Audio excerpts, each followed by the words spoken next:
how long we've been going on for. Okay.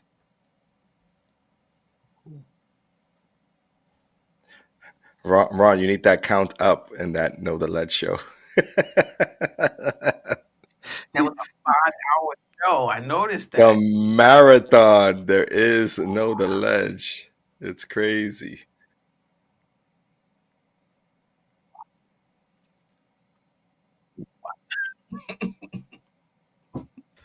You know what it is that every other hour is almost timed that someone's going to jump on in.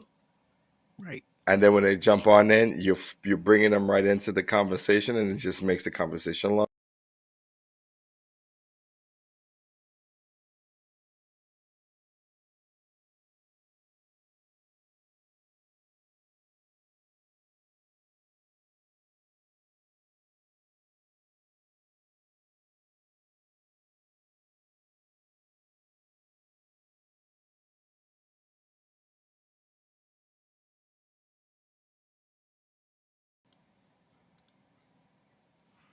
What's going on, everybody?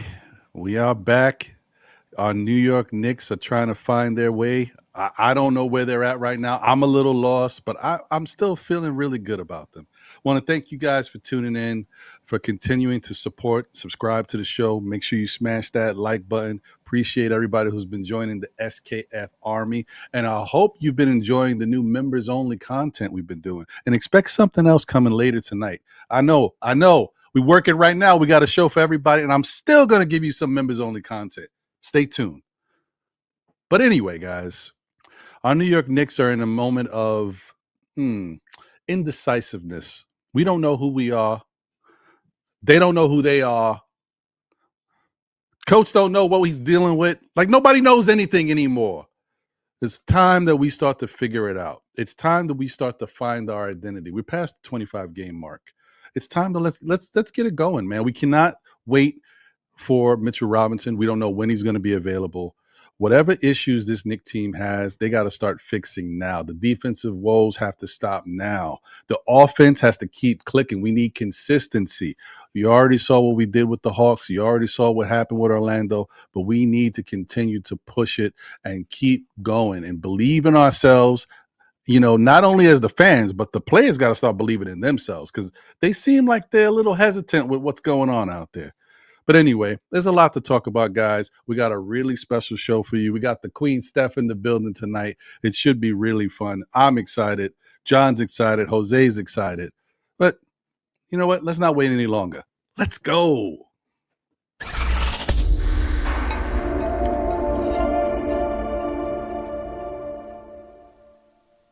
Say go, New York, go, New York, go. Say go, New York, go, New York, go. Say go, New York, go, new team, it's the same dream. New Knicks City unis, boy, they stay clean. I just caught mine off the fanatics in the garden with my hands in the air, we back at it.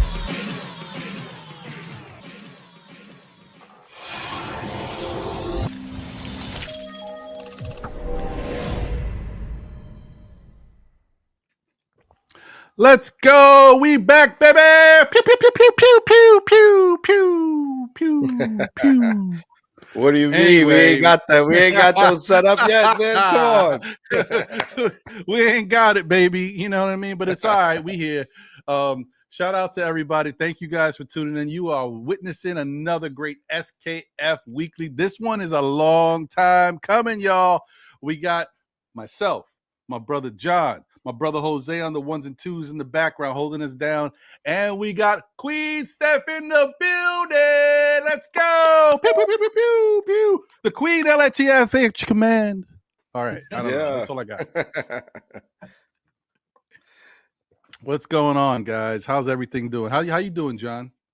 I'm good, man. Excited to be here. I'm excited that I'm coming off of a cold. So excuse me if I have to, step aside and cough something up and then come right back to it. But it's still lingering a little bit, but I'm better. I'm good. And I'm happy to be here. Dope. And listen, man, this like I said, guys, y'all don't understand. This is a long time coming. Steph has taken, moments out of her busy schedule to join me sometimes on Saturday show for Know the Ledge. whenever she's free and can make it, she pops in. But this all started with our Monday night show. This is our flagship show. Me and John holding it down with Jose. And we've never had a chance to get Steph on because in my mind, there's always been a conflict in schedule. Like she's on when we're on, and we're always kind of overlapping a little bit. I'm like, how can we do this? But, Steph told me her show is on at a certain time because she can be a little bit more flexible. She wants to give us a little grace out here in these streets too. That's NBK fam right there. So it's finally here. That's Steph, love. How are you doing? Glad to have you. And Steph just came off of doing her show. So appreciate you, Steph. Yeah, I'm doing pretty good. Enjoying watching the Knicks and enjoying their process. I'm happy to be on. It's always good to be with you, Ron and John. Just really cool dudes, MBK fam all the way. I had the opportunity to meet both of you, and it's nothing but love. So I can't believe this is my first time on. But to your point, Queen's Court usually goes at the same time. But this year I said, you know what? It's the fam love, that NBK fam love. I'm going to be finished at 9 o'clock. I'm going from 7:30 to 9, 90 minutes. That's it. And so now I'm able to be on and listen. This is great. This is great. Finally can make it happen because we definitely, I think we've had everybody from the MBK fam, even though the MBK fam is all, it's big and it's always growing. I think we've pretty much had all the staples on here except you. So you the last of the Mohicans. I'm happy to have you here, and definitely dope to not only be able to talk Knick basketball with you, but also to kind of get into the life of Steph a little bit, because quite honestly, you know what I mean? Like, we do this. It's a labor of love for some of us to be out here doing this and talking about our New York Knicks. But it's also the fact that, we have real lives. We have other things going on. We make time to be these content creators.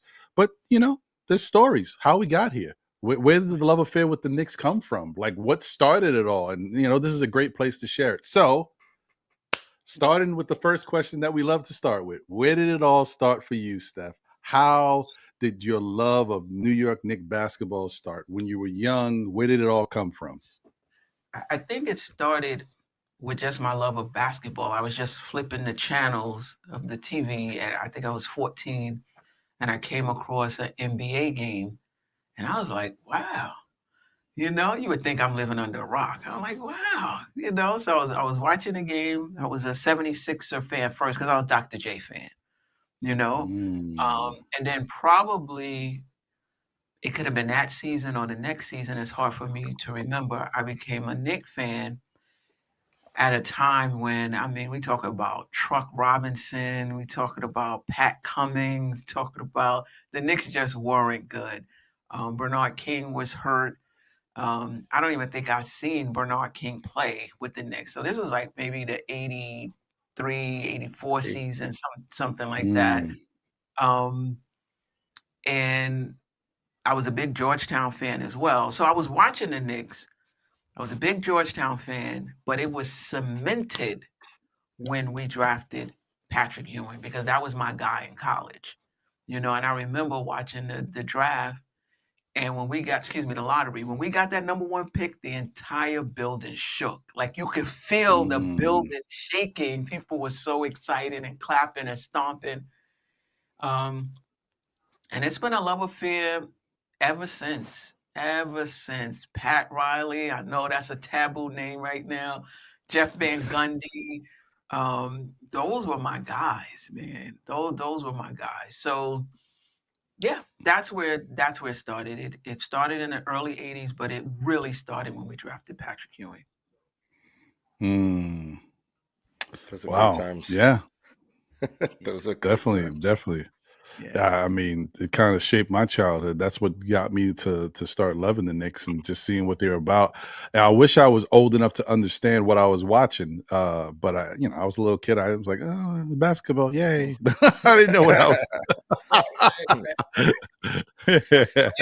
So excited when they brought everybody back, and I was like, "Is that Rory Sparrow, you know? So yeah, I remember him and Louis Orr and Trent Tucker. I was like, wow. Wow. Yeah, that's dope. Man. So John always has a question. I should let him ask his own question. Why John, Yeah, I your mean, question that you actually, always ask. Yeah. well, no, I mean, I'm actually gonna change it up a little bit because, no, speaking to you, Steph, when we meet up and we connect during NBK events, you have a very astute way of looking at basketball and the way that the game is played. And so, tell me a little bit about how that came to be. Like, when did you really start to study basketball, and how did that much sort of come into Yeah, play for you as a, did you play yourself, and like what was I that? did. Where did that come Yeah, from? I did. And I played late. I played in college, Division III, CCNY of the City University of New York Athletic Conference, I believe it was. But I was a late bloomer, right? I didn't go out for my high school team until I was a junior, and I knew nothing at the time. I mean, I knew how to shoot, I knew how to lay up, but in terms of understanding the game, I didn't know anything.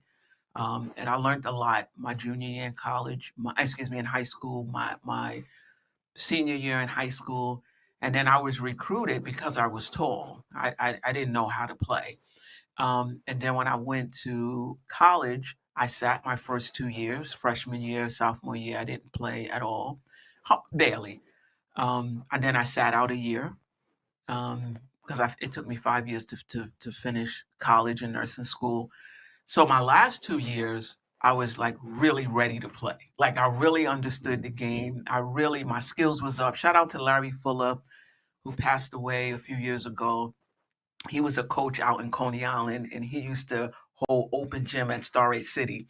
And I would go down with him, and he would show me, you know, the fundamentals of the game, but he also helped me mentally, the mental aspect of the game. So shout out to him. And when I started coaching, he was actually my assistant coach for a few years.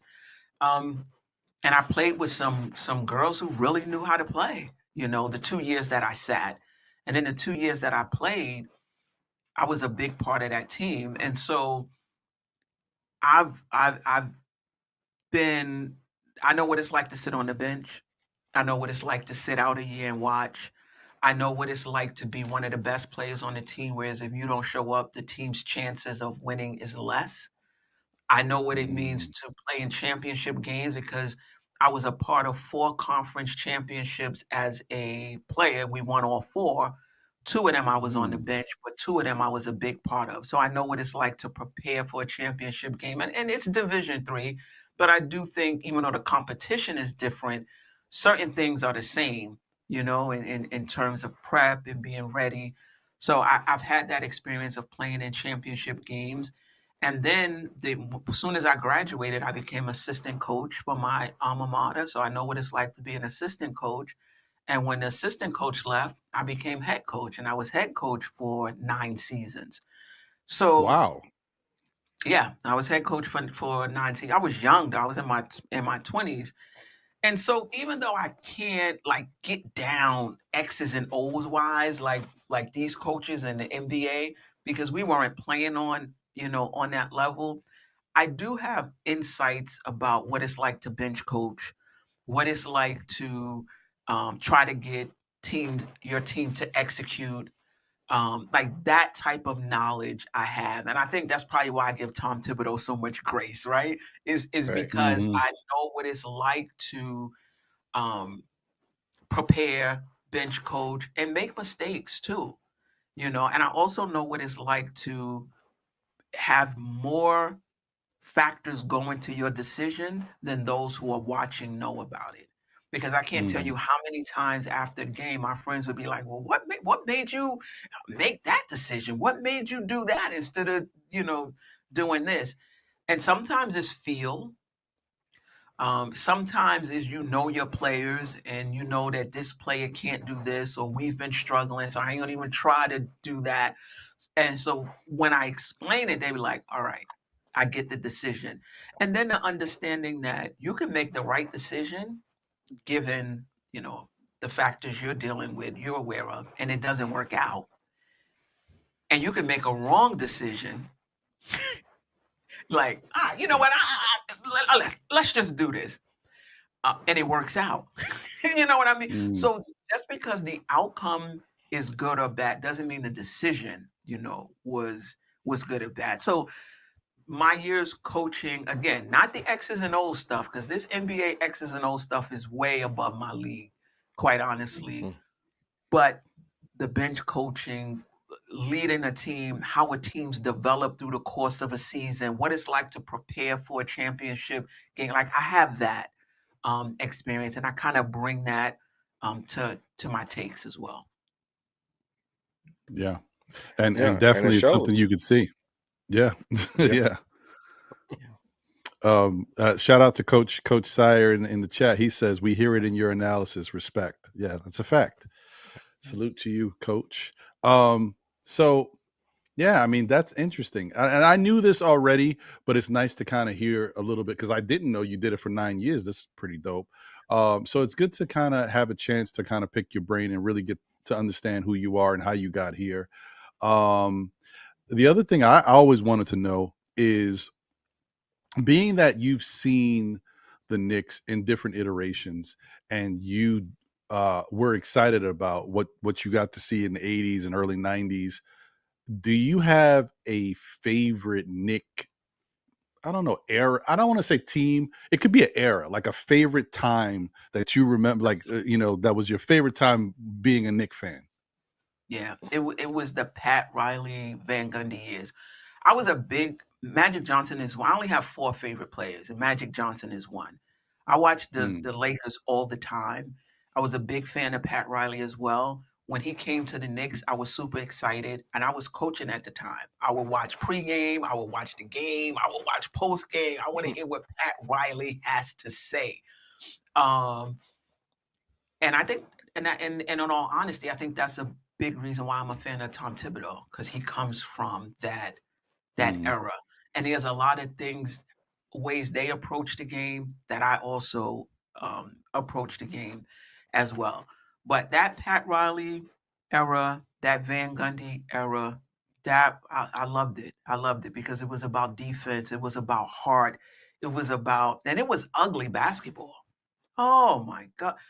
The Knicks would have if they was down 8, I would be like, we only got 8 minutes left. They down 8. I don't know if we're going to be able to make this up. I mean, that's how ugly the basketball was. It was just very difficult to score. But the defense, very and gritty. the heart, and how they grinded it out. I loved it. That was my favorite era. And I think that's why I was excited about Tom. Because by that time, the Knicks, I don't know if we can curse, the Knicks were a ish show. Right. Coming from that to the years in between, some of the stuff we was doing, I was like, we pissing off the basketball gods. Like, we're not even playing basketball. Like, when Fizdale was here, and I think he was treated unfairly, like the Knicks acting like he was doing it himself, like they were in lockstep with him in terms of how they were approaching the season. I'm not saying he was a great coach, but I felt like they turned on him at the end. But the idea of what I thought they were doing at the time was treating the regular season like an 82-game scrimmage. I put RJ Barrett in because, he's going to need to know how to shoot free throws down the end. And I'm like, yo, we don't need to be manufacturing opportunities. We're not a good team. Just play regular basketball, try to win. He'll have these opportunities. So that was the type of stuff that was kind of pissing me off, And so when Leon Rose came and then Thibodeau, I was like, dang, can we get back to some basketball here? Like, just reset the culture. Let's get back to playing the game the way it's supposed to be played without generating this. And we trying to do just regular basketball. So, yeah, I'm not sure what the question was, but that's the answer. No, you answered it. You answered it. Yeah, no, you answered it. Thank you for that. And yeah, it's like I think a lot of us can agree. Some, Nick fans, we can be a certain way when it comes to our team. We want success right away. We've seen a lot of losing seasons. We haven't had a championship in over 50 years. So there's a lot of frustration. We want everything now, but we can't forget the fact that Tom Thibodeau has brought in a winning culture to this Nick team. We do have on the surface an identity. We may not have the proper personnel to execute the identity, but the identity has been there, and he's definitely fed into that. So yeah, I hear you on that, and really really dope, really dope. That's why it's great to be able to chop it up with you, Steph. And so without further ado, But before we go there, go ahead, John. I'm kind Go of ahead, John. interested in knowing. You said you had 5 favorite players, right? So I'm assuming Patrick was one. You did say Magic, and you said Dr. J. So who was the 5th? Who was that Actually, it's number only 5? 4. I like Dr. J, but he's Oh, not it's only part of 4. my 4. So it's Oh, Patrick, okay. Magic, Allen Iverson, and Cheryl Swoops. Those are my 4 favorite players. Oh, Swoops. Cheryl. Swoops is incredible. Bucket getter. Yeah, Swoops was always the fun. I don't mean to cut you off, Steph, but yeah. Swoops was always Swoops and Lisa Leslie were always the 2 Yeah. female basketball players. And I'm like, they so good. I think they could give the dudes a run for their money. I always felt like Oh, they was something. yeah. Cheryl Swoops was incredible. Cheryl for sure. Yeah. Cheryl for sure. Yeah. I No, didn't she get was to see Cheryl Miller play, right? And so there was always conversations about Cheryl and her game, right? But never got an opportunity to see her play, just like highlights. But seeing Cheryl Swoops play was like next level. It was like, man, she was the Michael Jordan of female basketball at the time. Yeah, Swoops And was still incredible. to this day, I don't think anyone has really been able to like accomplish what she did in the basketball court as far as scoring. That's a is fact. concerned. That's a fact. Yeah, I think what I was attracted to was just that she was a silent assassin. Like Mhm. she there wasn't a lot of emotion, when she played. She just went out there and made it happen. And all of the times that the Liberty went to the finals and weren't able to make it, it was really hard to get through Houston. And Cheryl Swoops, not only was she a good offensive player, she was a good defensive player. You couldn't even run your offense to the side that she was guarding. If she was guarding that That's so wing true. on that side, you had to run your offense to the other side. So yeah, she was one of my. And then I have others. Dr. J, I like Carmelo Anthony. Is one of my favorite. But those 4, yeah, that's the top of the list. It's a nice 4. Cheryl Swoops. Yeah. Oh, did you have any other questions, John? So now, no further ado. Okay. So So now, without further ado, we can get to our current Nick team and what's been going on. But real quick, I just want to give a shout out to the chat. Do a little quick roll call. Shout out to CTD in the building. Salute CTD. Appreciate you. Member of the SKF Army.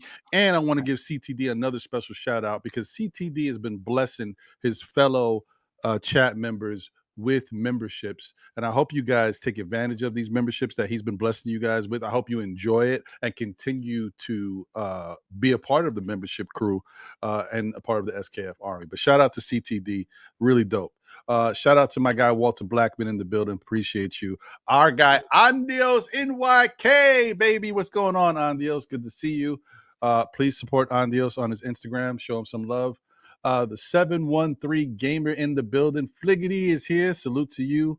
Appreciate you. Kareem Grant is here. Dope to see you. Twin, what up? And shout out to Lena Franklin. Once again, appreciate you, Lena. Lena Franklin is someone I actually met at one of the Knick events that the Knicks Omni fan ladies were throwing, and she has been doing the Special Olympics stuff. She had a competition not too long ago. She finished 2nd. Shout out to her. Salute to you, Lena. Congrats. Appreciate you. Thank you for being here and rocking. Shout out to Coach Sire once again. Appreciate you, Coach. Kerry Cox is in the building. Smarter than your average is here. What up? Our guy Bear. What up? L Dammit is in the building. Let's go, L. Let's go, Lena. I gotta give the ladies their blessings. And also We got Keith Turner in the building. Keith, where you been, man? I've been looking for you. I know you've been busy, but good to see you, Keith. Jay, the chosen one, is here. We got our guy, Knicks Real Talk, Mr. Divine in the building. Salute to you. Happy belated birthday. He just had a birthday this past Saturday. Happy belated. Yes, yes. Salute to him. Shout out to Old Head in the building. Salute Old Head. We got D-Rex in the building. Dorkosaurus Rex is here. Nick Yak is in the building. D Cooler 718 is here. Appreciate you. And Randu's in the building. And also shout out to those who may be tuned in that aren't in the chat and also tuning in on X watching us. Appreciate all of y'all. So, shout out Prezi the Boss. I see you. Guys, this week was a short week as far as games go. It didn't start off the way we would have envisioned it, the way we would have liked. We thought we might be playing in a tournament in Vegas. It didn't really happen that way because we had to go and face Rayford Trey Young. Boy. Anyway, the Knicks wound up playing the Atlanta Hawks for a chance to go to Vegas.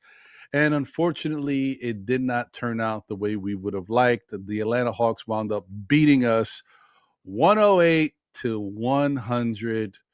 Oh, boy. You talk about disappointing. Anytime we lose to Atlanta, it's disappointing. And then to lose to Atlanta and let Rayford do his thing on the court. Come on, man. What are we doing here? Like, come on. Anyway, yeah. So that's what happened, guys, and we got some highlights. I mean, but this is what took place. Steph, what was your thoughts on this whole Atlanta game, man? Yeah, I was disappointed. As much as I like Thibodeau, there was a few things about this game that I questioned. And going into the game, I remember I was texting Ajay, and I was like, I wonder what the coaching staff, what Thibodeau was going to dial up to try to get Brunson free from Dyson Daniels. We've seen him before. We know the type of perimeter defender he is. And I didn't see much in terms schematically to kind of help Brunson out. And then I also didn't see, I thought we could have took advantage of Trey Young a bit more on the, defensively, because he's not a good defensive player. I think they were hiding him on Josh Hart. So I thought that there were some things we could have done there. So yeah, I was disappointed. I thought we left some meat on the bone. In that game, it was really hard for Brunson.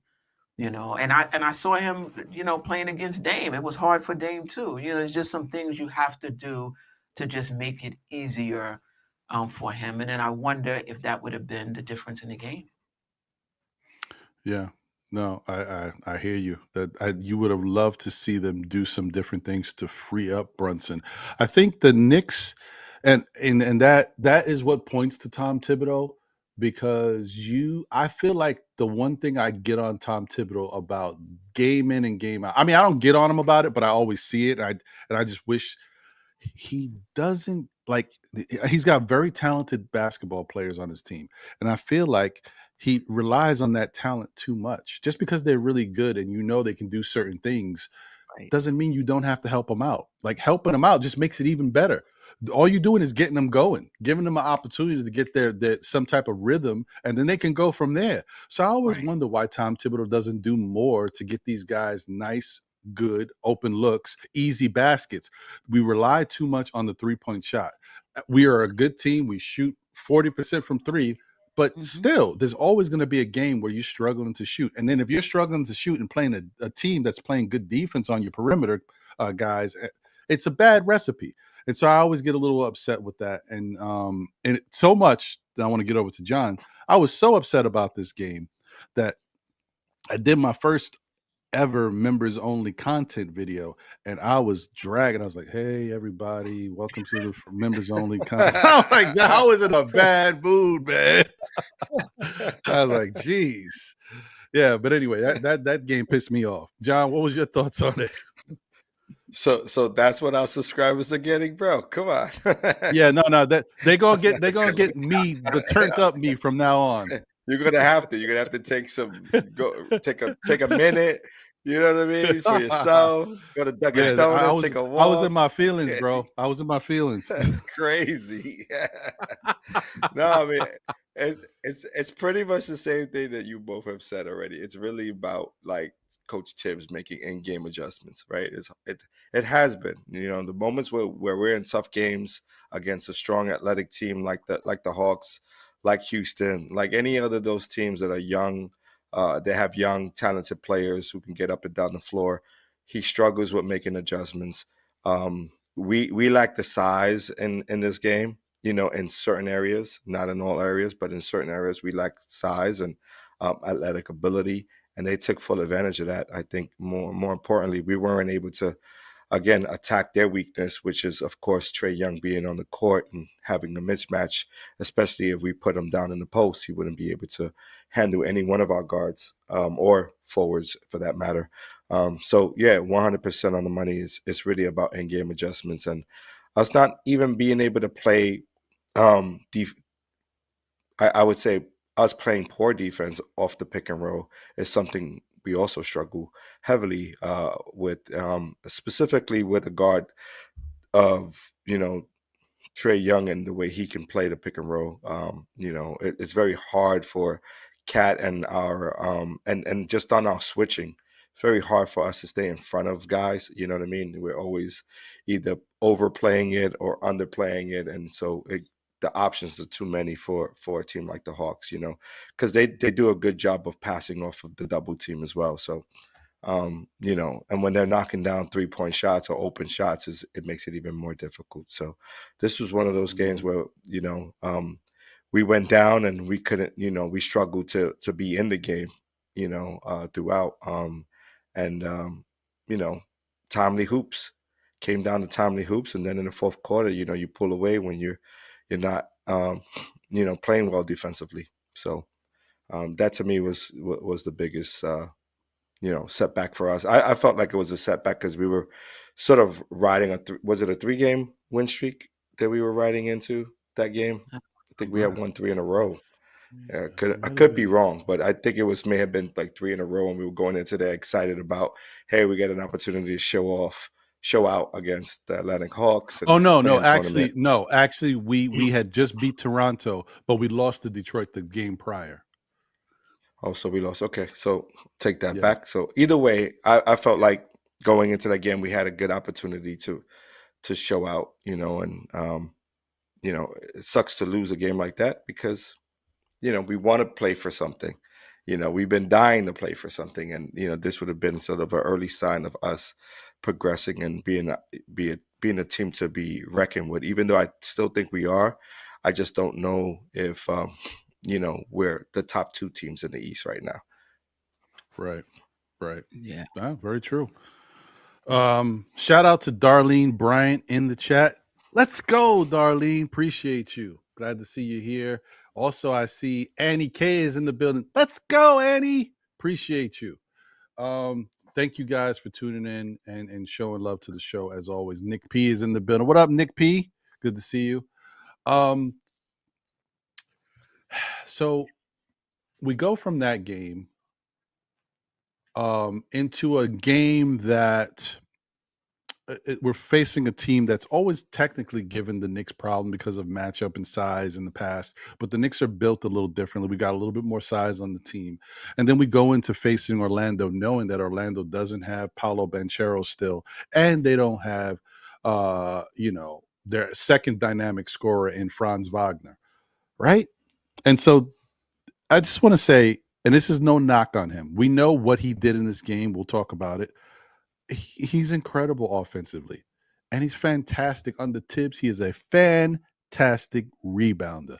But this is how you know he's not good on defense, because we play the Orlando Magic with no Paolo Banchero, no Franz Wagner, and then Mo Wagner comes off the bench averaging 13 points a game, and he puts up 32 on us. Like, what are we doing here? Our defense for whatever reason, we've got some real issues here at the center position. Shout out to him once again, guys. I love what Cat has been doing, but it's terrible. It's tough. It's tough. Just saying. Anyway, Knicks played the Orlando Magic, and we were able to beat them 100-91. So shout out to them for getting it done. We definitely needed the victory. No, by any means necessary. This was definitely a Malcolm X game, and so they got it done, which is good to see. But I don't know. I mean, I wasn't happy with that because to me, it's I don't look at I'm not looking at. Sometimes I'm not looking at the singular game. I'm looking at the bigger picture. Like you let freaking Mo Wagner put 32 up on you off the bench. He wasn't even starting off the bench. I don't know.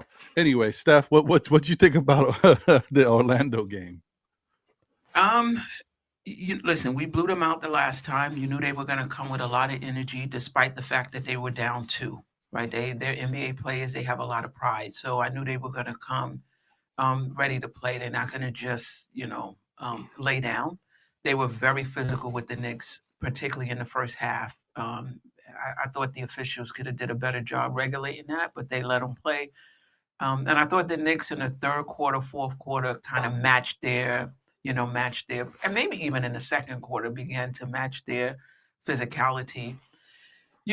Sometimes when a player is going off, as a coach, you can dial some things up.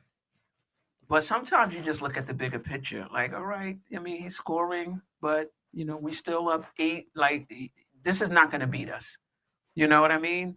So I'm not going to throw double teams. I'm not going to, overreact to it. Just let him have what he's had. We still in a good spot. Looks like we're going to win the game. Leave it, where it is. Wasn't a great defensive game for Cat last game, but I think overall, though, his defense has been better. I think we focus a lot on rim protection. He's not a rim protector. He's never going to be. But pick and roll defense, post defense, help defense, rebounding, there's different aspects to defense as well. And I think from the first, 5-10 games, whatever it has definitely been better for the eye test. I got to keep saying that because Sims to the eye test wasn't great for me, but the advanced stats said something totally different. So that's what got me now making a distinction. I'm not sure what the stats are saying for Karl Anthony Towns in these other areas. But I like the fact that they're not just using him in drop on these pick and rolls. Sometimes he's blitzing and double teaming. I do think sometimes he tries to get it got to be he doesn't want to get in foul trouble because in the beginning of the season, when they were driving, he was just moving back out of bounds. I couldn't understand. Like, where you going? You need to step up, not take 2 or 3 steps backwards. So I'm not sure what he was doing at the time. He's getting better. I'm not sure what we can expect of him. The Knicks knew who he was when they brought him in. Right. No, and I agree. I definitely don't expect him to be a world beater on defense or do anything other than what we've kind of already seen. I actually, it's the trade-off that I'm okay with. I'd rather him, if it takes for him to not play aggressively on defense against certain plays, just to stay out there on the court, I'd much rather have that because offensively he's a weapon. And I right now, the way the Knicks have been playing, it seems like they would have a tough time winning without him, in my opinion. I think we can win with Brunson, but I just think that the Knicks aren't playing at that level right at this moment. They can be there. They just haven't showed it right now, in my opinion. John, what's your thoughts on the Orlando game and the Knicks currently, how they looked defensively, offensively? Yeah, I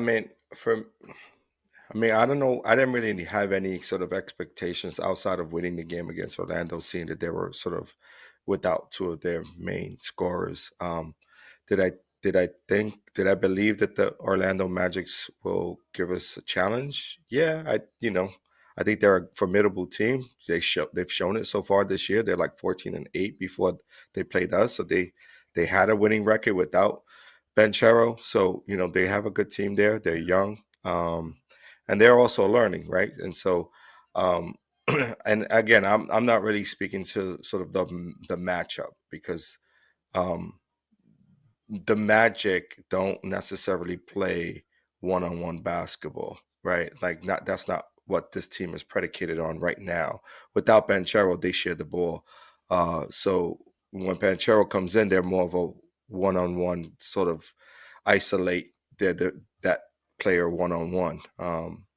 So Mm-hmm. I expected the game to be gritty because that's what they've shown before. Jalen Suggs is a greedy guard, goes after it. Wendell Carter went after it. It was a lot of aggressive play early on, and I don't think the Knicks matched that in the first quarter. And to what Right. you said, Steph, it was the second quarter where they started to match that intensity. Um, Right. and then they took the lead, and then from that point on, I felt like they had the game in hand. Um, my concern more about the Knicks is their inconsistent play, right, from quarter to quarter. They really haven't been able to put it together for more than a quarter and a half. Um, I mean, there's been games. There was a game early on where we thought like, hey, they turned a corner when they went up. I forget what game it was, where we won by like 30. And everybody was like, oh, we turned a corner. We're ready to go, right? Like it's that consistency that we've been lacking this entire season outside of that one or two games that we've seen them play Mm-hmm. really, really good basketball.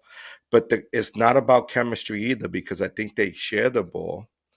What I also believe is that they just don't knock down the shots when they're sharing the ball in a consistent basis. It's weird. It's like, you get the right shot, the ball isn't dropping. And then on the defensive side, they start to lack. It's sort of lackluster in the way that they sort of call out the picks, or they, switch, between each other, who's going to take on what player, or the rotation isn't really succinct, and I think that's the biggest takeaway for me right now on the defensive side more than offense. Because offensively, if you're making the right pass, 9 times out of 10, you're going to start knocking down the shot. And I think we have a good enough team to see that happen. It's really the defensive side of the ball. We haven't had the same sort of um, consistency on the defensive, especially specifically on the rotation. Back man diving to the basket, or a back cut is always, for whatever reason, they find them to be open, and it's like no one's talking. And those sort of lead into us sort of bumbling on the offensive end, or us not maintaining a lead, or giving away a lead. And so, um, that's what I've seen a lot of. And then moments in time this year, and within the 25 games, we've gone down early. And then we've tried to work so hard to get back in the games. And it's like you absorb so much energy trying to get back into the game. It makes it very difficult for you to be in a good place in the fourth quarter to actually, take on, a win. So those are the certain key things that they have to clean up. I think Tom Thibodeau is working on that with everybody. People are Mm-hmm. complaining about the rotation and him only going 8. I don't have a problem with that. He knows who he has on the court. They are expected to play. They're expected to win. Can he give a few breathers? Maybe. Maybe we don't have to have the top 5, minute players with, the highest minutes as possible. But I don't ever see him switching out from the guys he's playing, right? I don't see him going 9. If he does go 9, he may rely more heavily on like a Deuce or Cam, to take on more minutes from Macau. I think that's probably going to be his play moving forward, to sort of limit how Mm-hmm. many minutes Macau is playing. And I wouldn't mind that because I think Deuce and Cam have proven that they're like right there. They're ready for the task, and they've played well as a unit. So, um, Yeah. but that's what I'll say as far as what I'm seeing is the inconsistency that's gotten me sort of like, oh my God, what we got here, like not really, you know, like I don't see them as a top, top in the East, and that's what I want to see. I want to see top team in the East, and right now they're really just where they're at. Is what they've shown is where 4 or 5 in the East. It's that kind of been their play this year. Right. And I think that one of the things, there's a couple things that have been bothering me lately that I haven't really talked about because I've never really felt this way before. But I mean, as I'm watching the Knicks play, like there's certain things that I'm like, why is this happening? Now I'm wondering, is it because, see, I'm with you too. And, you know, I have the old school 90s mentality, how, you know, throwback. These guys used to just play. There was no, I'm tired or you, none of that. You just went out there and played. But that being said, I'm a little concerned that maybe the minutes and even if it's not so much as like somebody plays 38 or 39 minutes in a game, more of the whole thing that bothers people mostly is the consecutive minutes, like playing 9-10 minutes in a quarter. It's a lot. Right. What's concerning me a little bit is I do feel like that OG Anunoby is a little tired. And the reason why I say that is because I feel like and I'm not taking anything away from any other Knick player on the court. I just feel like OG works harder than everybody on both ends. Like he makes it look easy when he's on offense, but he's still exerting a lot of energy. He's getting to spots quickly. He's taking less dribbles. He's trying to, he's just quick with it. But then on the defensive side, he's everywhere. He's getting steals. He's blocking shots. And then he's trying to rebound on the weak side when he can. And then also most likely guarding the best offensive player on the other side. That's a lot. And I just noticed that in the past 4 games, 5 games maybe, I think 4 games, his shot has been struggling. Of course, he may not have the rhythm, but I also feel like he's been exuding a lot of energy. So I kind of feel like he's a little tired. The other thing that I've noticed is going back to the Detroit game, both Jalen Brunson and Josh Hart. I mean, you could pick apart both of them, but defensively, they had such a lack of focus, right? And I feel like Jalen has tried to come back from that because he was letting a lot of stuff go and he's been playing a little better. But even watching the Orlando game, there was a couple plays where I'm like, Josh, what are we doing? I was screaming at my TV like, Josh, just let this dude. He gave him like 4 or 5 feet. Like, what are you doing? Like, that's bothering me, even to the point of Jalen Brunson missing free throws. I'm like, because everybody knows when you miss a free throw and you're a good free throw shooter, that comes down to focus. You know what I mean? Because you can knock these down. You practice. You shoot 80% or more. I'm just wondering what's going on with the mentality of some of these. Am I reaching, Steph? Am I overthinking it? I don't think so. I think with the free throw shooting, it can be fatigue, but sometimes they missing them in the first quarter. So to me, that's just a lack of focus. Right. The Knicks. So I go back and forth with this too. Should Thibodeau play some of? Okay, so you notice Brunson minutes aren't that high because he has an adequate backup. Towns minutes aren't super high because he has an adequate backup. So it's Mikal, Josh Hart, and OG Anunoby, who really don't have an adequate backup. So there is a significant drop off when those guys are off the court if you're going to go to the rookies, right? Do you just live with the results? Do you bring a Daddy in to spell one of those guys for a few minutes just to try to get them to the fourth quarter a little fresher? But then who? You can't use them to spell all 3 of them. Like, so who are you, who are you spelling? I just think that the Knicks right now don't have the bench. They're not a well-oiled machine either. So a drop off, from the bench players, you're gonna have to put them back in quickly anyway. But I'm cool. I'm cool with trying it. I do think it's impacting their performance. In the Atlanta game, I think we got within 6 or 7 with like 5 minutes left, and you can look at the energy of them. I thought there was no way they were gonna mount a comeback. None. Mm-hmm. So is that mental fatigue? Is that physical fatigue? It's probably a bit of both. I don't think the minutes are going to go down though until Shamit played tonight in the G League, from what I understand. So he may be on his yeah, on his way back.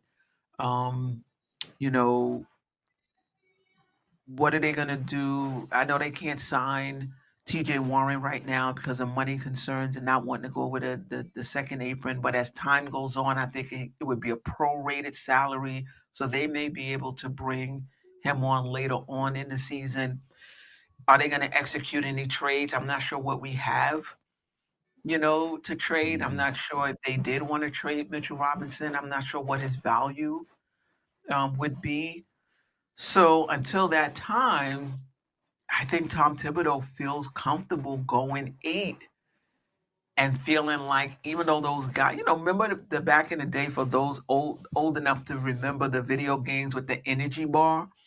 And Yeah. so it's like the longer you go, your energy is, but you don't really want to stop to refuel. So I think it's one of those things. Like these guys are not going to have the energy in the fourth quarter, but do I take the chance right now to bring in somebody else? Like, what if that goes wrong? So I don't think it's going to change much until Shamit or Mitch gets back. I think he's going 8. Mm. Yeah. But I I hear you mean, with the that's a lot. I hear you with that. right. Yeah, and like I said, I understand. We all know we're dealing with Tom Thibodeau. We're dealing Yeah. with Tom Thibodeau. He's a creature of his. He's not changing. But I just think like he is. It's happening so early, right? It's so early in the season, and it's not stopping. Like I didn't have a problem with it when I thought, okay, he's doing this to give them an opportunity to play together, to get some chemistry, to gel, and they still need time to do that. But I'm really concerned that there's no end in sight here. Like he's continuing to do this, and by the time the Knicks get to the end of the season, like hopefully we're not injured, but these dudes are going to be exhausted, and that's when you're supposed to reach back. I mean, of course, you're supposed to reach back, dig deep, and now it's all in. Whatever happens, you got to just will yourself. But if you've been playing a long season, playing multiple minutes, and we're going into the playoffs, or hopefully at a good pace, that's just a lot to ask. I just think that puts your team in a little bit of a bad spot. I'm not saying it can't happen, but I would wish we could do things a little better. And I think we have a couple players that have shown a little something. We just don't have enough of it. And we don't have enough versatility on the bench because Cam Payne and Deuce are basically, they're not the same person, but they're playing the same area. We don't have enough versatility on our bench. Our bench is really, they're clowning our bench on freaking social media now because we don't have anybody. And compared to these other teams, it's kind of crazy. I don't know, man. John, is it time for Pacom Dadier?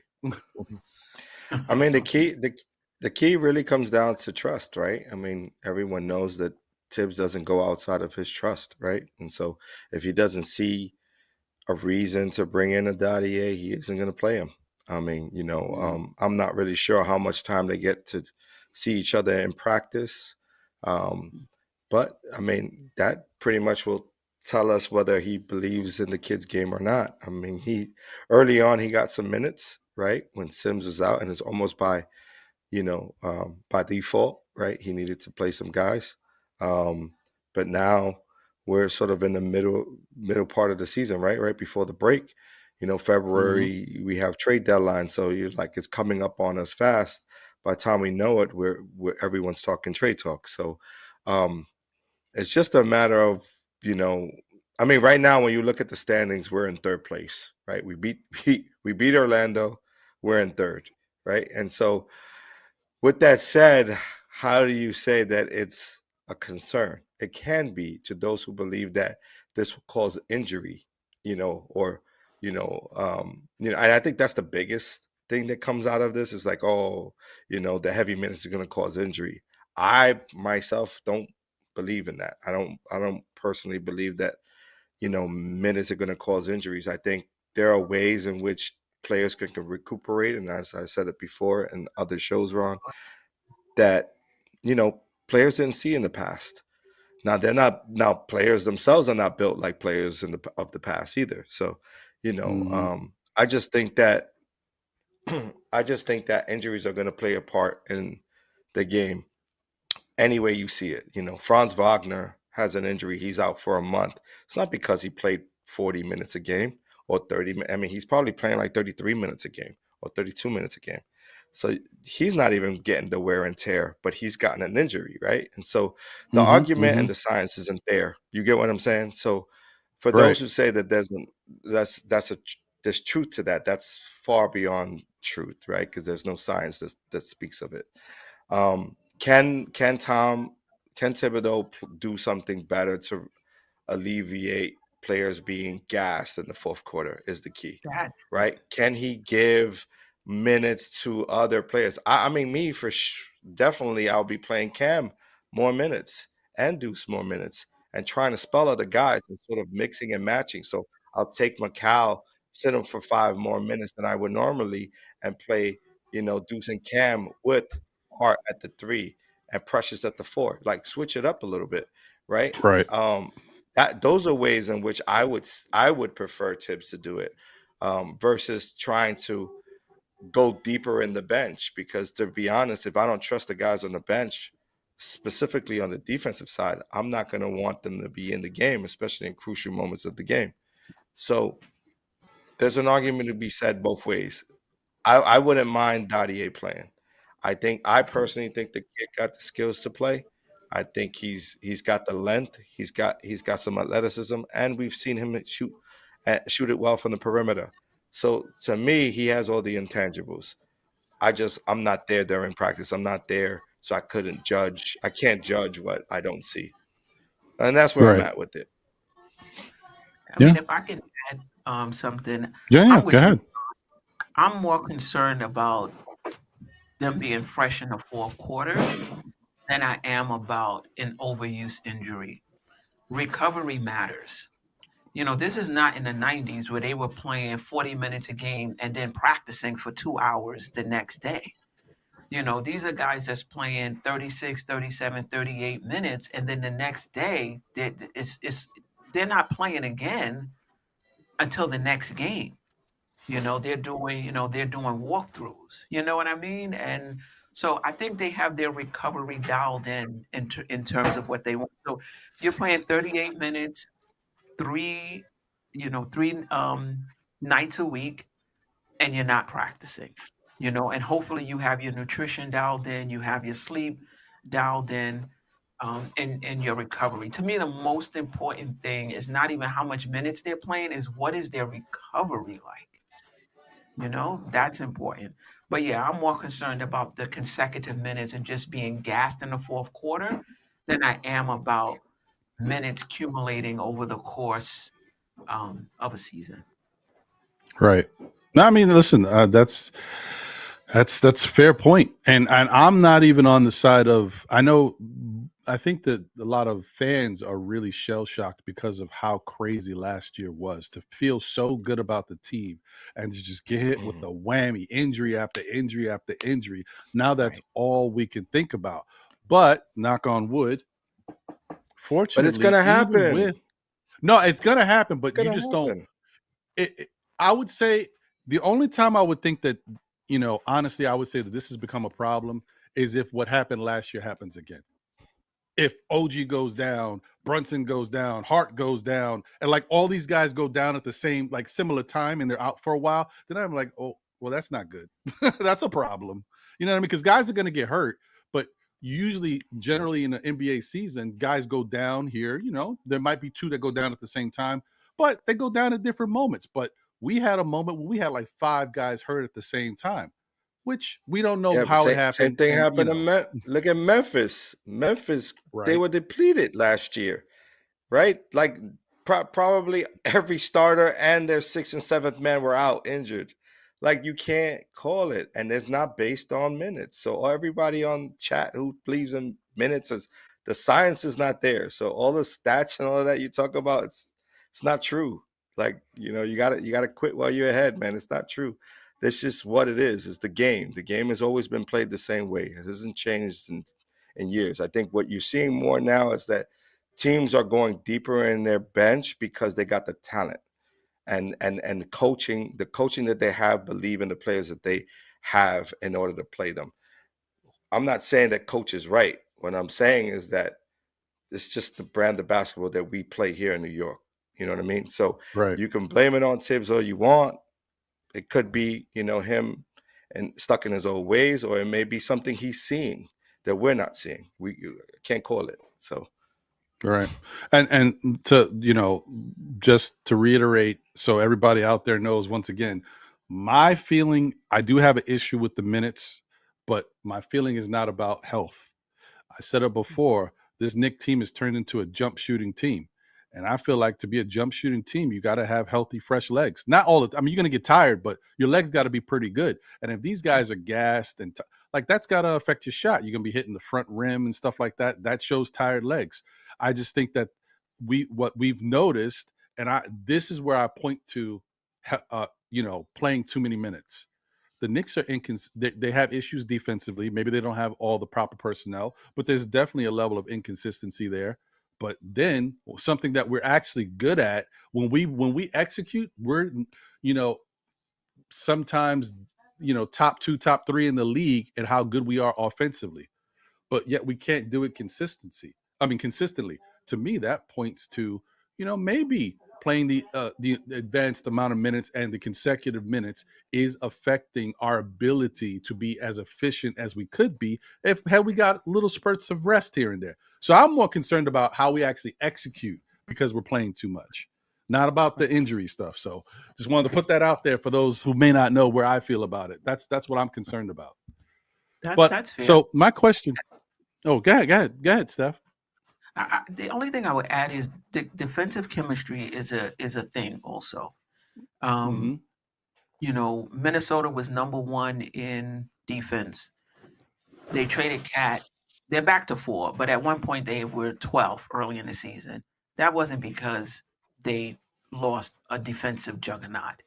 It just took time for the defense to kind of coalesce, so to speak, around with the new players. I think some of it is fatigue, to your point, but the inconsistency. But I think some of it is also, it's just going to take time for this team to gel defensively.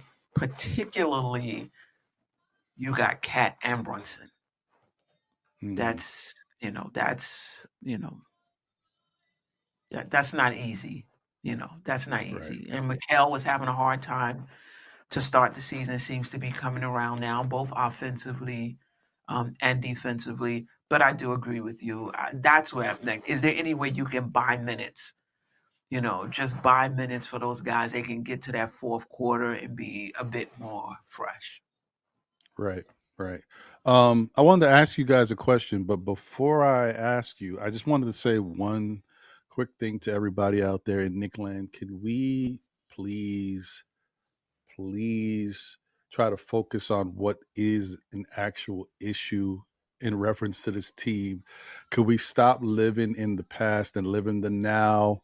The reason why I'm saying that is because there's a lot of people that already early in the season it's running in their minds. Mikal is a bust. We gave up 5 picks for him.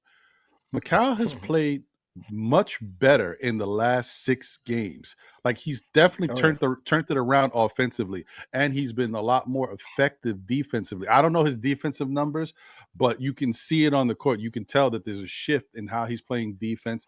Is he the type of defender that you want him to be yet? Maybe no. Maybe he's not. But he's definitely playing better defensively. So can we calm down and give Mikal, like, I'm not blaming whatever's going on with this Knicks team. It's a collective thing. But I think Mikal has started to do his part. So can we give Mikal a break? I'm just saying, guys.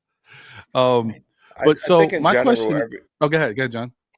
No, I was just saying real quick. I think in general, everyone wants to find a fall guy for their team not doing well, and that's just general. That's always been the case. Even in teams of the past, we've always tried to figure out what is the one piece that's missing, or what is the, it's generally, the reality is it's a collective, right? It's the coaching and the players, right? Everyone has to buy into, a culture and a system.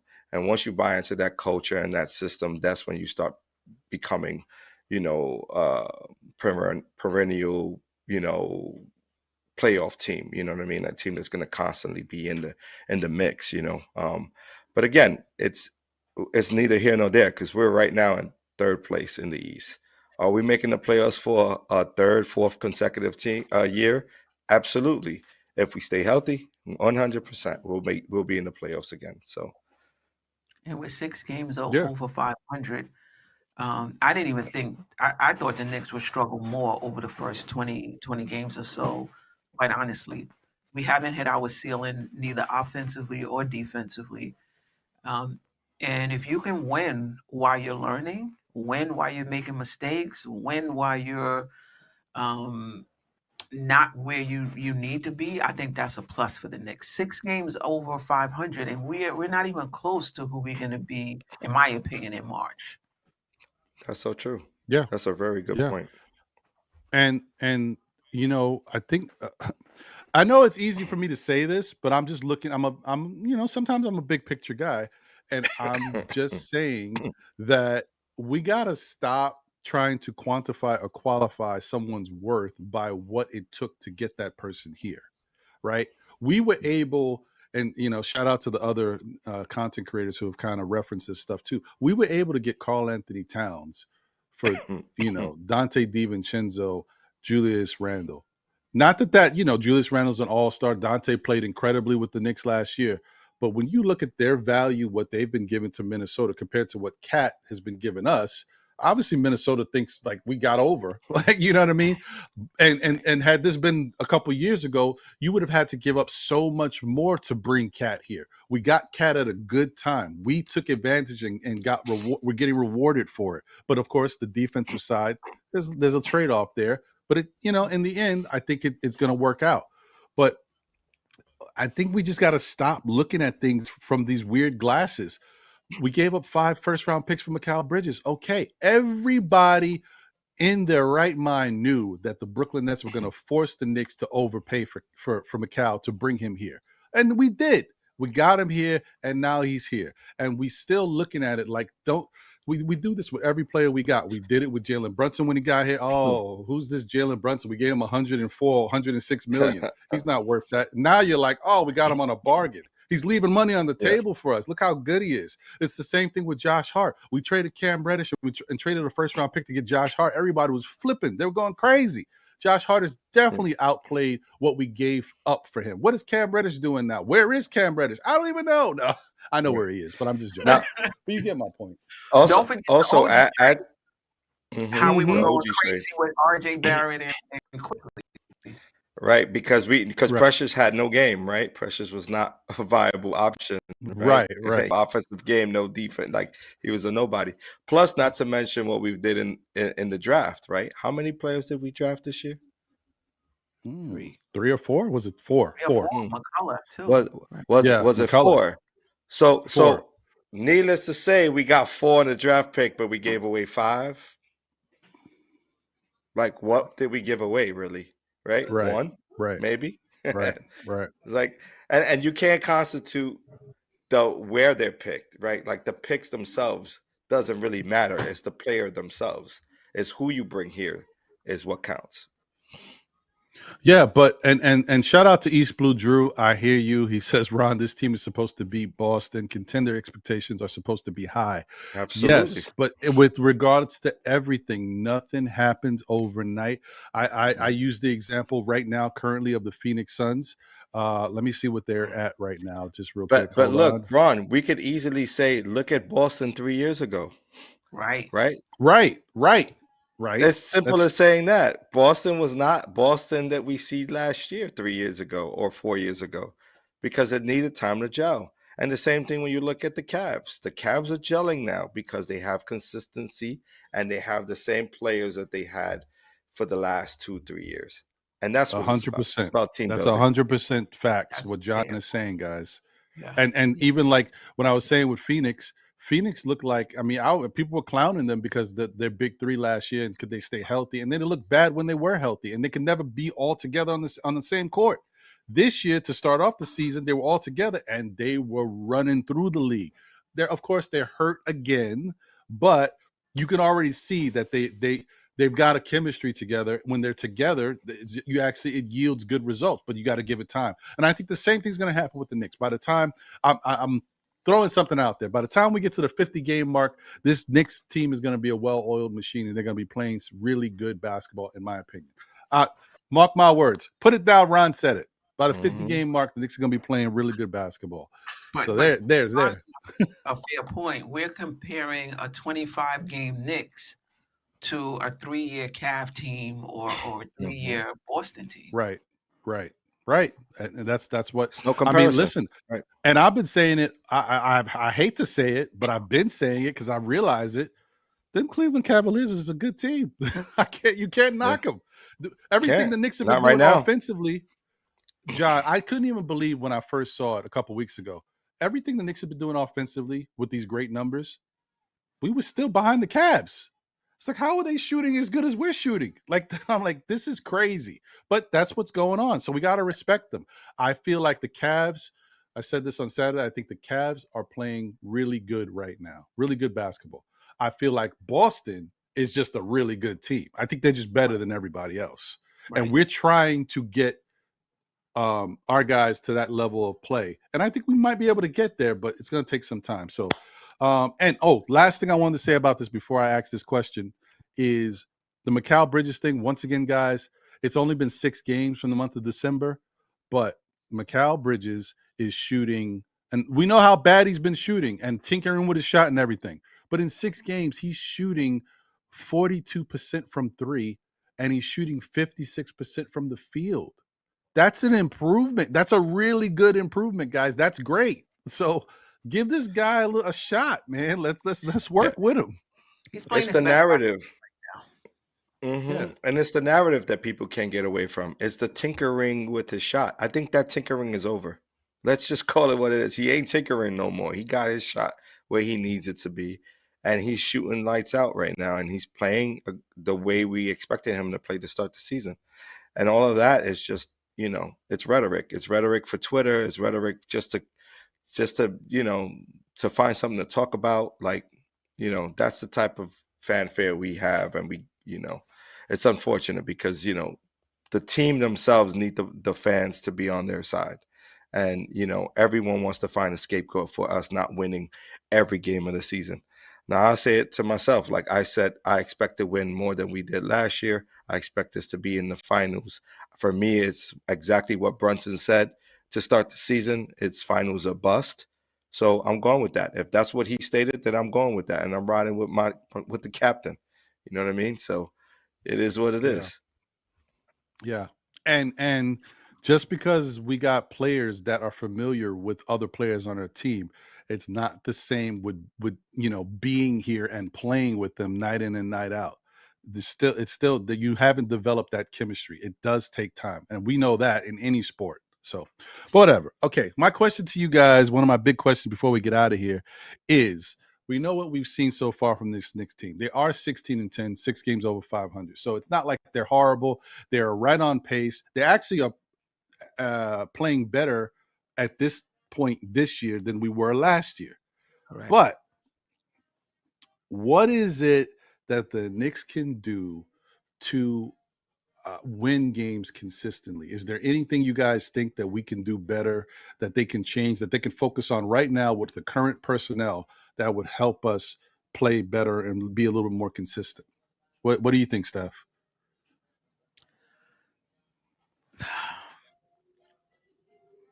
Probably the focus. Probably the focus. I don't like the way the Knicks start games. Some of the games they start like they're surprised. Like they surprised at the energy of the other team. To me, the Knicks, sure, they have to optimize offensively. They have to optimize defensively, but they have to optimize mentally. Like there's a certain approach to the game that I'm not seeing with these uneven starts. And then also mentally, as far as the ebb and flow of a game. Sometime a team is going to go on a run. Okay, bend, don't break. You need to be able to push back and go on your own run. I don't see that a lot. Again, I'm not sure how much of this is toughness and mentality and how much of this is mental or physical fatigue. But the Knicks, other than the Charlotte game, haven't been a team that kind of grinds out wins. Just get grimy and just grind it out. So that's what I think the Knicks can do right now. Just kind of optimize the mental aspect of the game in terms of their starts, and in terms of when they take in a punch, and the ability to bounce back from it. Right, right. Um, Before I get over to John, just want to say thank you to Rick James. Give it to me, baby. Shout out to you for subscribing to the show. Appreciate you. Thank you for being here. And I see your comment. You said we wish they would play a little faster. Yeah, yeah. I mean, that's always been a thing for the Knicks teams over the years. They're just, that's a tough one. I mean, they try here and there in spurts, but it's tough. John, what's your thoughts on is there anything you think that this Knicks team can do right now to play a little better and more consistent? Yeah, I think we spoke about it a little earlier. I mean, Queen, you spoke to it. It's about keeping you guys fresh in the for the fourth quarter. I Yeah. think that's the biggest key, and that's the biggest adjustment that Tibbs is going to have to make, whether it be going into the bench for a little bit more help, or whether it be mixing and matching his players or his 8 in the rotation to cover some of those minutes for guys so that they're fresh in the fourth quarter. The reality is that a lot of what we're seeing is fatigue in the fourth quarter, and guys aren't able to push through that fatigue. And then when you are fatigued, like you stated earlier on, your shot is flat, and um, you know the mental aspect of the game becomes that much more difficult, because now you start relying on the physical ability versus you understanding where you need to be on the court. So um, those are the keys for me, and I think once Tibbs is able to solidify his 8-man roster and break down minutes spelled for guys to be, and again, it has a lot to do with people being in foul trouble too. So that's something to be said. So, you know, um, with that, if he can make adjustments that way, I think we'll be in good shape. Especially when we play athletic teams like the Hawks.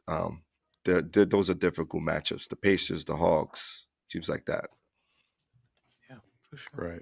Right. Yeah, and that's also the other thing too, is we've calmed down, but there was a point where, especially maybe about 10 games ago or so, around there was a stretch where the Knicks had a lot of unforced errors.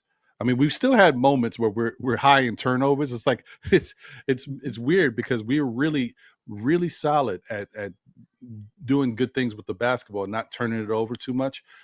Who knows? As I said before, with this Knicks team, I feel like even though it's only 2 new players in the starting lineup, I just feel like it's a different team. We played different, with the 5 out stuff, and it's our style is a little different, and we just don't know exactly what that is yet. Till they continue to kind of show it, and show what they're really good at consistently. That goes back to that consistent work. Consistency is key for us knowing what this team is, for them knowing who they are, because every night we're like, man, they put up 140 points. Whew, look at that offense. It's incredible. Maybe we're offensive juggernaut. But we don't sustain it. So are we? We can, but when it comes down to it, if we're gonna look at what this Knicks team is on a night in, night out basis, are we more of an offensive juggernaut, or are we more of the other team that struggles offensively because we're always shooting threes and can't really find ways to get easy baskets when our 3-point shot is not going? I don't know. It's like really up in the air right now, but hopefully we find out in these next 25 or so games, and by the midway point, we'll know what we're dealing with. I just want to say shout out to everybody in the chat who's joined. Fritz Alcinda's in the building. What up, Fritz? Thank you for being here. Mega NYK is here. Salute. Shout out to there was I just lost his name. Ron Mills. Salute to you, Ron Mills. Appreciate you for being here. And IKBM Dre is in the building. What up? I have one final question, and we can get out of here and say our goodbyes. It's kind of a 2-parter, but it's real quick. Do you feel like we can still, at some point, once again, it's not like we're bad, we're good. Can we take things to the next level and get back into that? This Nick team is a championship contender this year. Um, or is it? Let's not worry about it. Let's just play our best basketball and see what comes of it. But what's your thoughts, Steph? I think the Knicks already are. I think I did a comparison of the Knicks' defensive metrics and offensive metrics against the three other teams in the Eastern Conference: Boston, Cleveland, Orlando, and the number one team in the Western Conference, OKC. Mm, And the Knicks are right there with the rest of them. okay. So if you're considering the others to be championship contenders, then you have to consider the Knicks to be championship contenders as well. Listen, the Knicks have a champion. Contenders are built. And I think that's what's not happening. We're not giving the Knicks grace. We expect the Knicks to just, if we was in a 7-game series right now, we should be able to beat Boston today. If you can't beat Boston right now in a 7-game series, then you're not a championship contender. It's built over time. We've been calling the Philadelphia 76ers championship contenders based on what these past few years? Based on their roster, based on their record. The Knicks finished second last year. The Knicks are third this year. So we giving Philly that grace to call them championship contenders when they clearly had holes and never went beyond the second round, but they were championship contenders. But the Knicks, this new team that's been put together, because they're not hitting a particular metric, we can't consider them championship contenders, right? It starts with the roster, and then they got to go through the wars and they got to build themselves up and they have to get better over time. That's what Boston did. They were considered championship contenders years before they won a championship. It's the same thing that happened with Milwaukee. It's the same thing that happened with Philly. But when it comes to the Knicks, oh no, we got to wait. We got to wait for, I don't know, the team to gel. And no, the Knicks are contenders right now. If Orlando is a contender and Philly is a contender and Cleveland is a contender, the Knicks are as well. They're just not playing. They're not at their ceiling yet. Mm-hmm. They're not at their ceiling yet. In March is going to be a different story. Yeah. What's your thoughts, John? Yeah, I mean, I think they're contenders. I just don't, right now they're not playing up to what, their expectations were to start the season for a lot of folks. But again, I agree exactly with what Steph is saying. It's about, building it over time. And, we'll see what we got in March and in April, because that's really the key. It's how they're playing at that moment, and for me, I think we're going to get better over time. I just got to really get used to Cat playing so far in the perimeter, right? Like, I just got to get used to his play. So it's sort of different from what I'm used to seeing in bigs. But again, it's his style of play, and it's beneficial to him. And he's always going to have he's always going to have what's it called? Like he's gonna outplay his matchup, just because Right. he could get out there and shoot the three and spread the court. It's just a different way of playing. You know what I mean? And I still find it uncomfortable to watch. just me. That's my own personal pet peeve. But that's neither here nor there. But I think in time they're gonna get it together, and then in time I think we'll see what we do with the completion of our roster after trade deadline. If anything happens, because then depending on what happens, could shift momentum either the opposite way or the right way, right? Like you never know. One wrong move can shift the paradigm completely 360 degrees, right? So we want to make sure that whatever we do as a Knicks organization, that they do it in the way that they're they're looking to progress and not go the opposite direction. We do know what we have in Cat and in Brunson. We have leadership. We have potentially 2 all-stars on our team. And then we got some really strong defenders in Hart and then OG and Mikal Bridges. We just got to put it all together. So I think we're going to be there. I think we're going to be in the mix. And like I said, I'm riding with Brunson. So he says, it's basically championship or bust for him. So for me, let's get there, and then we could talk about winning one. Yeah. I mean, it's just we just gotta. I know it's not easy for people to do, but we just have to give, like Steph said, and John is saying, we got to be patient, got to show some grace. I mean, in every aspect of this team, this Knicks team this year, we got to give these guys a break. Just like when Cat first came here, and guys, I know I was upset about the trade. I wasn't ready for it. But then the next day I said, we got to show Cat some grace. Cat has been fantastic. That's the only reason why nobody's talking about Cat, because he's been fantastic offensively. Defensively, it's another thing. But same thing with Mikal. Show him some grace. And the team overall, we got to show them some grace as well. It's easier said than done.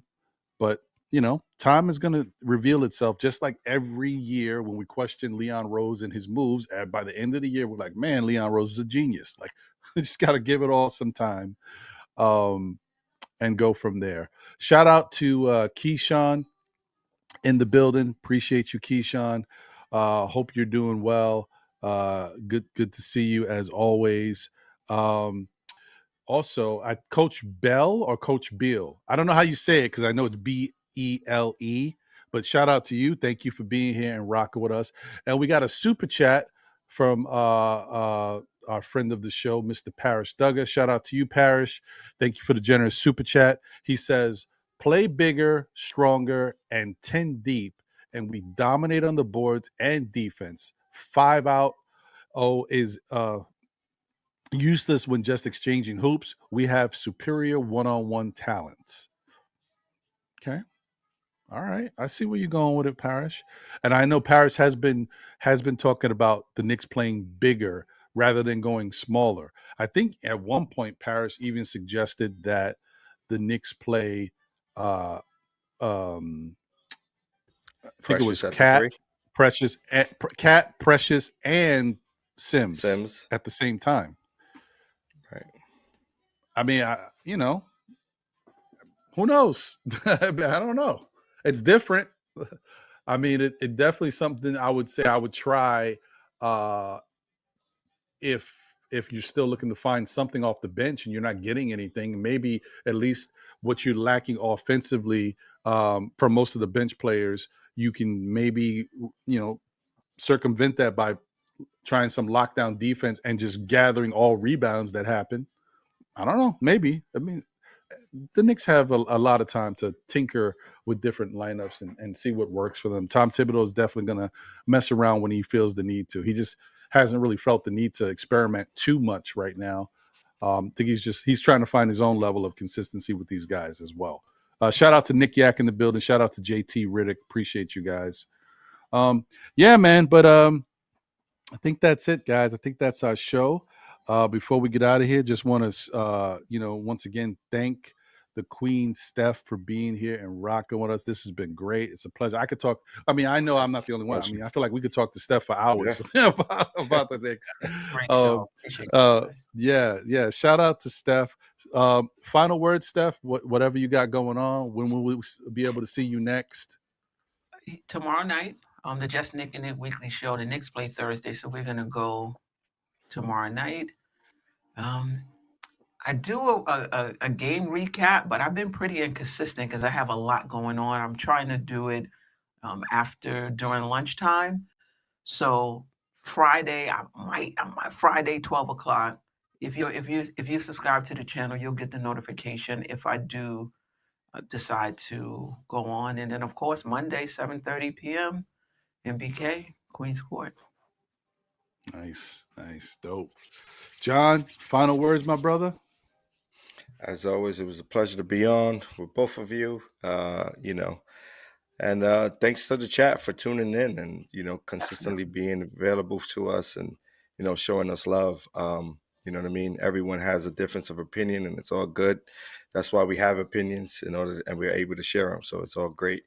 We're all Knicks fans at the end of the day. And so just to all of you out there, stay blessed, stay healthy, and looking forward to the next one, man.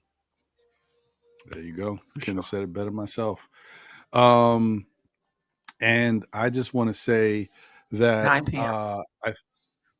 9 p.m. is the time? Okay. Somebody said what time. I don't know if James was talking about the weekly show, but if he was, it's tomorrow 9 p.m. Okay.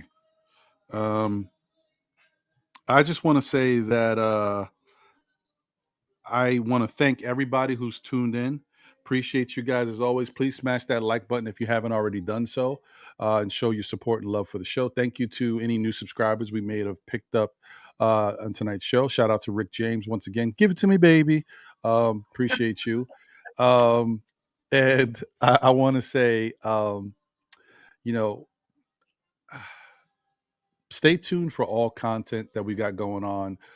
This Friday, I'll be on with the Objective Knicks fan. He has a call-in show on Friday night. At some point after the Knicks game, we'll be chopping it up. So tune into that. Tune into Saturday's show for Know the Ledge, as always. And also Monday's show, next Monday for SKF Weekly, we'll have the Objective Knicks fan on with us. So please tune into that. That should be pretty good and pretty fun. Looking forward to that as well. Once again, guys, tell a friend who tells a friend who tells another friend. Still Knicks fans, we'll be back again. Whether it be on Saturdays for Know the Ledge, Mondays for SKF Weekly with the crew. My brother John, my brother Jose on the ones and twos holding us down. Right now, he'd be like, beep, beep, beep, beep, but we ain't got nothing. But you know how it is. And once again, I want to thank the Queen Steph, Dope Soul Sports Talk, the Queen's Court, MBK fam in the building for being here and chopping it up with us. This has been another great conversation, another great talk. And as I always say, I'll catch y'all. Peace out. One yourself. We out of here. Ladies. New York Knicks. First. Go Knicks. We can finally, start playing, man. So much talk. This whole summit, it's felt like so long because we've had so much to talk about. At times it was been kind of slow, but we've been talking, right? But we've actually had a really good off season for this New York Knicks team, and it's been very active. There's been a lot of stuff going on.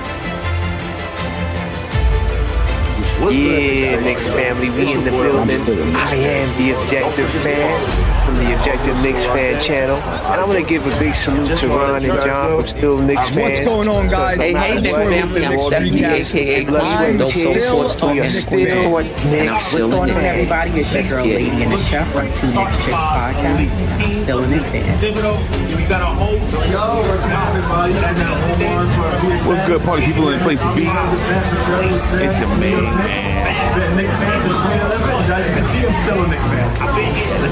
What's up, everybody? This is Steve Lox 21 at Two Knicks Chicks Podcast, and I'm still a Knicks fan. Yo, this is your boy Sim from Nothing But Knicks. Through all the struggles, through all the heartache and pain, ladies and gentlemen, I am still a Knicks fan.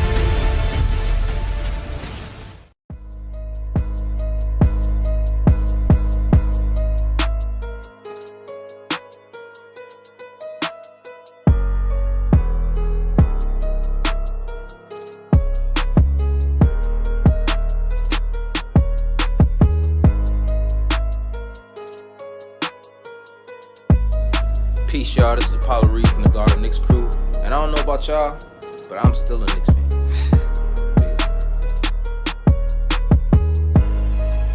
I'm still here. We're still here. Still Knicks fans. It's a fandom. It's a lifestyle.